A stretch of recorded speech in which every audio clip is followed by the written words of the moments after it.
Trove's combat and how you build classes can be broken up into 3 categories. Speed farming, where you're trying to complete dungeons as fast as possible, which means you need to have a class that has a really good base movement speed, and you will sacrifice some damage or survivability in order to have movement speed on all of your gear. Delves, which is a combination of damage and health. You need to be tanky enough to survive all of the enemies that you're going to be fighting because it is a long, drawn-out battle. And Leviathans are all about damage. You don't need to survive if you can kill it before it kills you. The efficiency of a class can basically be broken down into these 3 categories. Some will be stronger than others in one area, but weaker in another. I did actually make another video with a visual graphic that kind of just summarizes where each of the classes fit in the spectrum. I would always recommend that you play the class you enjoy, rather than picking a class out of efficiency, because you risk getting bored. So assuming you've picked out your main, let's get started with the more detailed tutorial.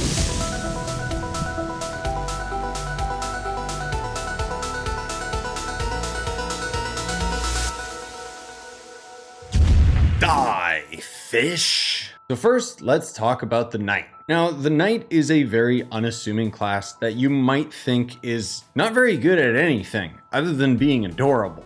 I mean, just look at him. His character model was actually based off of a teapot. If you have movement speed on all of your gear, not like the footage that you're seeing right now, the Knight can be pretty good for speed farming. Most of all because he's got the damage, which is why the class is also fairly proficient at doing delves. He's not the best when it comes to killing Leviathans, although he does definitely work well enough. But before we move on, I have a very important question to ask. Do you like holding left click? Because this is 90% of the Knight's gameplay. So there's 2 subclass options that you can use with the Knight. One would be Solarian, just because the sheer amount of light that you end up getting out of it, and otherwise Lunar Lancer. Because when the Lunar Lancer subclass triggers, you're going to end up going big mode and get a little bit of movement speed boost and a lot of extra damage. So depending on which category of the game you're trying to tackle, you would end up having movement speed and attack speed on your gear for dungeons. But if you're doing delves or even Leviathans, you would want to simply swap the movement speed out for crit damage on your gear.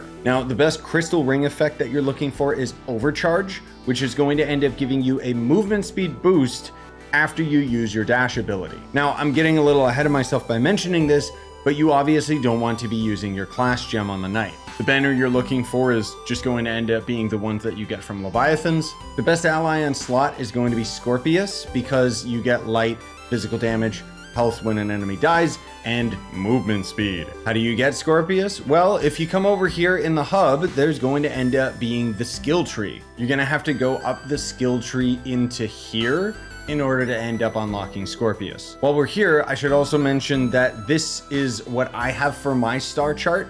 In here, we're going to end up having not only lifesteal, which essentially makes all characters invincible at this point, but I have all the movement speed nodes, the light nodes, and this one right here, which gives us the 15% physical damage. Now, your flask is kind of up to you. Death Defying is pretty pointless as soon as you end up getting that life steal out of the skill tree, but I just kind of use it out of laziness because I don't like popping Flask very often. Conjurer's Crucible is one of the big ones that a lot of people use because when Magic Find triggers, if you have a lot of Magic Find, you can essentially have infinite Flask without having to restock. Valorous has a chance of recharging a Flask when you get a crit hit. Vampiric is after you defeat an enemy, but again, for my money, I always just go with Death Defying. As for the emblems, you have a couple different options.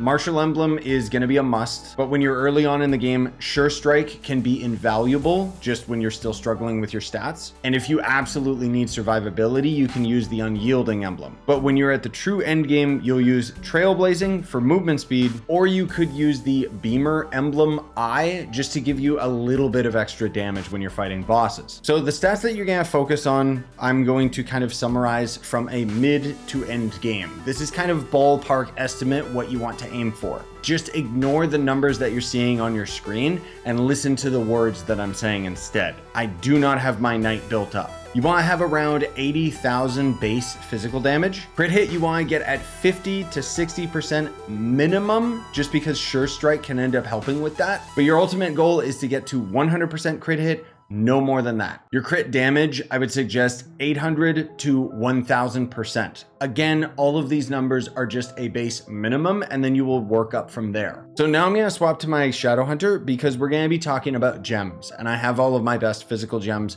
on my Shadowhunter. I get questions all the time about people wondering what stats they should be going for, why their PR is so low, because you don't have a maxed out class yet. You have to get max level and equip your gems, and then and only then can you actually start focusing on the stats and PR. To keep things simple, the way that you want to boost your gems or get them pearled is you want to end up having them at a 3/3 ratio for your lesser gems. So 3 lesser gems would be 2 boosts physical, 1 boost crit, and then no boost into crit hit or max health. Well, the other 3 lesser gems would be 2 boost crit damage, 1 boost physical, and again, no boost to crit hit or max health. Now, for me personally, I actually just make all of the Empower gems 2 boost physical, 1 boost crit damage, no boost to max health or crit hit. The Cosmic Gems are a lot more complicated though, because you want to try and get 3 boosts into the light, with the additional stats just being physical damage and crit damage. I want to emphasize that this is merely a suggestion. There is slightly more optimal things that you can do with the boosts, but obviously that would require either a lot of contained chaos sparks or chaos flares to swap those boosts around or swap your stats around. If in some cases you have like 3 boosts physical,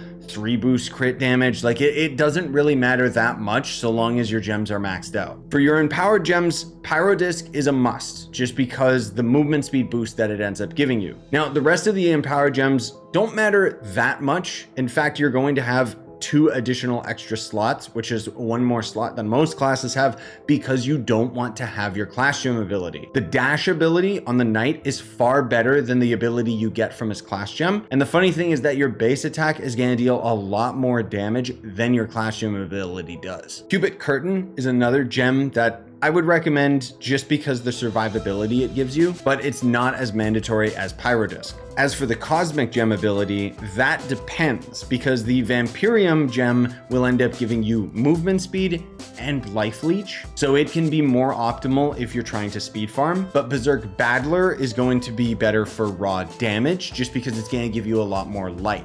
And that's going to do it for me, ladies and gentlemen, but if I can speak candidly with you for a moment, I just want to say that these videos obviously take a lot longer to produce than my usual run-of-the-mill, hey, let's just start hitting record and explain things. I wanted to try and add a little more production to these videos just because I've been doing this for a very, very long time, and I've been playing this game for a very long time as well. On top of that, we've already got a lot of class guides on the channel, and the classes themselves haven't changed too much over the past year. That said, this is still a series of videos that you guys highly demand, and so I thought, hey, you know what? Let's do it right. It does mean that it's going to take a long time for us to make quality class guides like this one for every other class in the game. And we are going to be progressing through it in a linear fashion from Knight, Pirate, Captain, Ice Sage, all the way up till the final one being the Solarian. So I'm sorry if one of your favorite classes that you want a guide on is one of the ones that's going to probably be a couple months down the line. In any case, I would very much appreciate if you smash like and subscribe for more. All right, guys, I hope you ended up enjoying the video. If you want more, YouTube thinks that this is something you'd be interested in, or you could check out my most recent video.